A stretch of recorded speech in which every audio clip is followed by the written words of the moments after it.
Okay. Good morning. My name is Louis.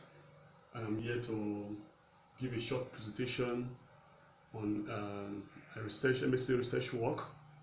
It's actually on benthic invertebrates and sediment characteristics as indicators of water quality of Ovia River, Edo State, Nigeria.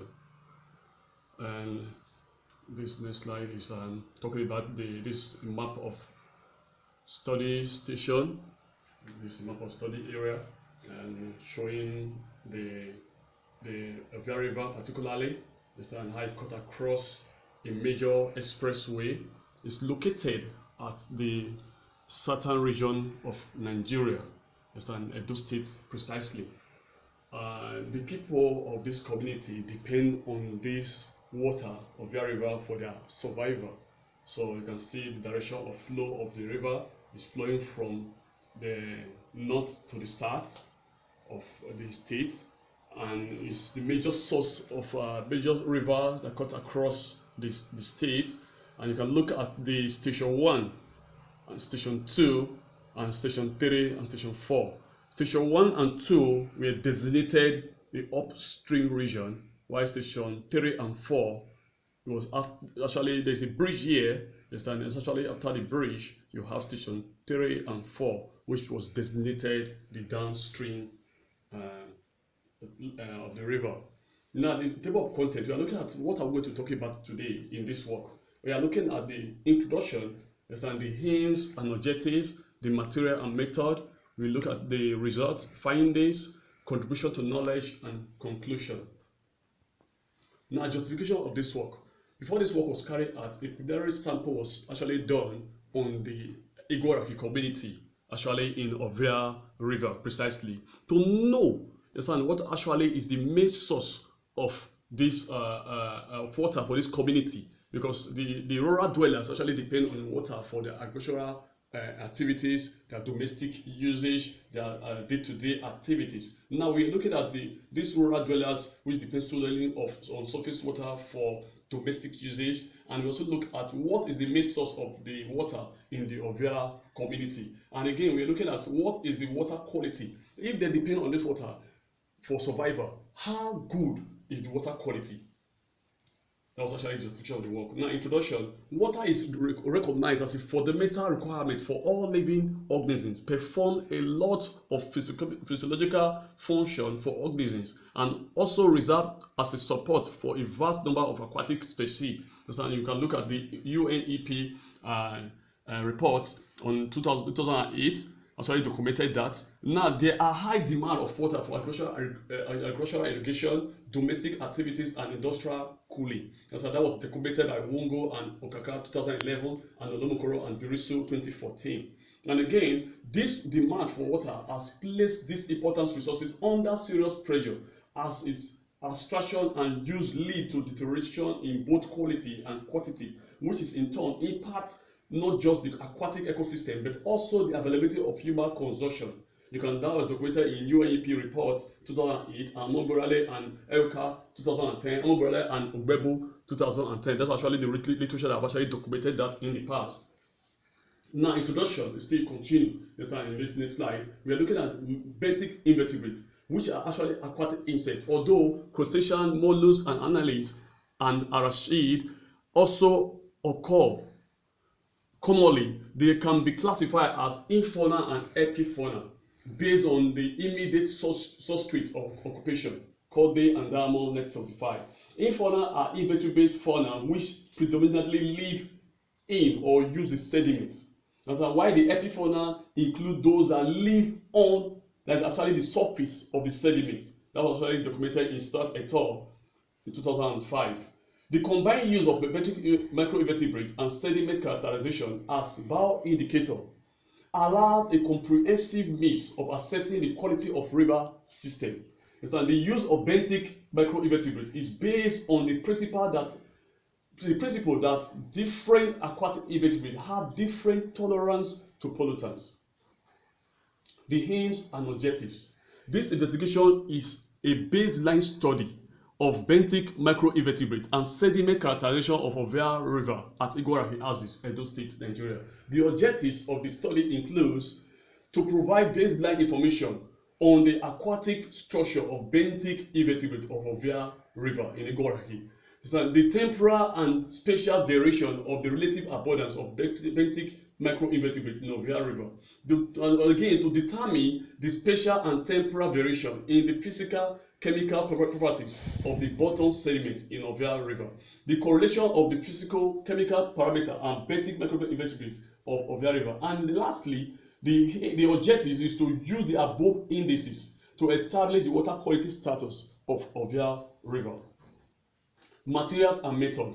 Study area and sampling station. The geographical location. This area is located in the southern region of Nigeria with the positioning system of the latitude given here and the longitude given here as stated in this map of the study area. And again, the community is split around the river depending on it for their farming, fishing, domestic and withdrawal, and cultural and spiritual activities. The climate of the study area fall within the tropic region, because actually Nigeria is actually situated in the tropic region of the world, and the Edo State is also in that tropic region of the world. So the climate is fall within the typical climate found in the tropic region, which is alternating with wet and dry seasons.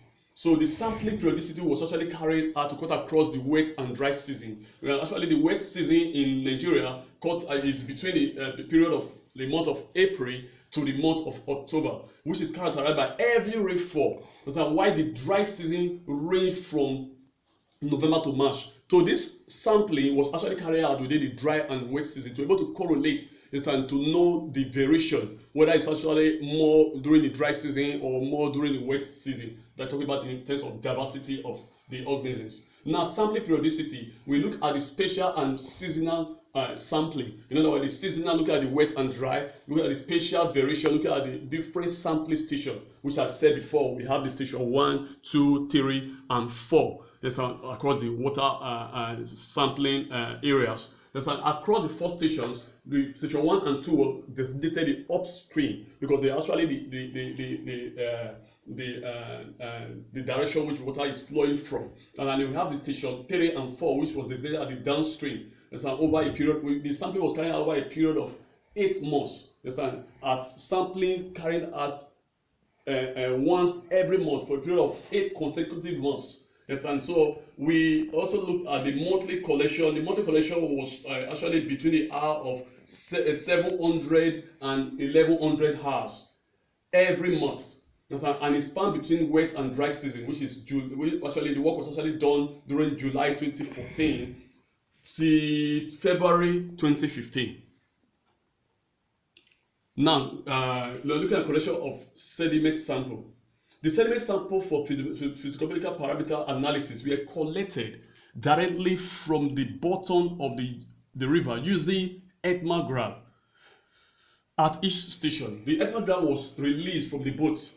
It's actually a device to collect sediments from a deep water body, and its beat would actually grab the sediment, and the sediment was taken and collected and put in a polythene bag and labeled for further analysis. They were properly labeled according to each station in order not to be confusing. And again, we also collected samples of the benthic invertebrates. The sampling method used to collect the benthic invertebrates is actually the one used by most literature to actually cover the totality of the benthic invertebrates. We actually use the kick sampling method, which is popularly used, and we use the dusting of the ecorial crassipes. The ecorial crassipes is a species with particular plants. This microinvertebrates actually clog around this ecorial crassipes. So they actually taken and washed in a bucket to actually filter out the species for collection and put in the sample sampling box and labeled properly, taken to the laboratory for further analysis. So having carried out the work, after analysis has been done, a statistical analysis was actually carried out to document these results, which are now tabulated. If you are looking at the parameters that were analyzed, it's ranging from the pH, the sediment pH to electrical conductivity, organic carbon, total nitrogen, all the parameters were actually analyzed, and they were measured using a standard. The standard we actually use here in Nigeria, we use the Federal Ministry of Environment, which have a standard here in Nigeria for sediment, and we also have the World Health Organization standard for sediment. So the tabulation continue. We continue and get to looking at the microinvertebrates. The microinvertebrates, this is the percentage abundance of the microinvertebrates. You can look at figure 2 showing relative abundance of total benthic microinvertebrates in the study station.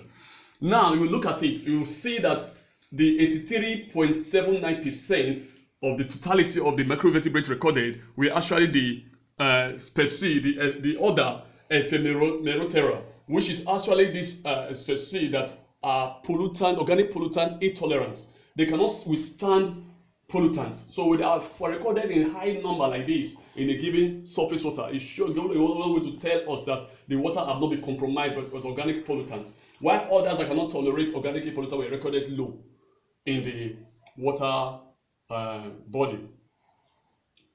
Now, these are some of the species of the benthic invertebrates: the Adenophleboidae, the Pentanera species, and the Benthic species. The Adenophleboidae that is first here is actually of the order Ephemerotera. So they have the ability. Rather, they don't have the ability to withstand organic pollutants in a given water body. So we record them in a high number, which was recorded in this work, shows that the water have not been compromised. That's why the Pentanera, that was few recorded here, had the ability to sustain an aposial ecosystem, and an ecosystem that have been compromised with organic pollutant. They can resist for a great deal. These are some of the species that are also recorded. Now we are looking at the graphical representation of the diversity indices from the study station. You can look at it, the dominance actually show the species recorded show a more dominance in station 3. As if you look at all through to the Magalhae index. In the Magalhae index, which actually look at the totality of the species richness, and you actually recorded at station 4, it was recorded more richer species compared to other stations. Now the findings, how to carry out this work? The following are the findings from the study. One way analysis of variance, which is ANOVA, revealed that all the physicochemical parameters were highly significant across the study station, except for sodium ion, which was not significant at all across study stations. Secondly, all the physicochemical parameters, including heavy metal and total hydrocarbon content concentration, were within the WHO and NESRA acceptable limits, except for iron, cadmium, lead, nickel, which were above the NESRA permissible limit. A total of 45 species of microbentic invertebrates were identified. The Plasmopora, the Eplutacida, all through to the Trichoptera, the Ephemerotera, the Lepidoptera, the Diptera. If you can look at the Ephemerotera, we recorded 10. They are abundant. These are the ones that are organic pollutant intolerance. And again, the dominant tarsals identified was Ephemerotera, which accounted for 83.79%. That was quite huge. That goes a long way to tell that the water body have not been compromised. And again, with the Petty correlation coefficient show a negative correlation between sodium concentration and the Cetoprion species. Lastly, the principal component analysis for the bottom sediment parameter revealed that they were negatively correlated with microbentic invertebrates with ammonium nitrogen, the oxide of nitrogen, the copper, chromium, vanadium, and total hydrocarbon content. Reveal positive correlation with microbentic invertebrates. Contribution to knowledge. The study has contributed to knowledge in the following ways. It provided information on the composition, distribution, and diversity of microbentic invertebrates found in organic contaminated water in the Igbo stretch of Ovia River. Provided baseline data for further monitoring activity in the Igbo stretch of Ovia River. Amongst the microbentic invertebrates group, the other Ephemerotera and Trichoptera were best for the monitoring of organic pollutant in freshwater bodies. Recommendation. After carrying out this work, it is recommended that constant monitoring is advised so that any deviation in the quality of the river should be detected and appropriate remedial actions taken in time to appropriate authority. Thank you for listening.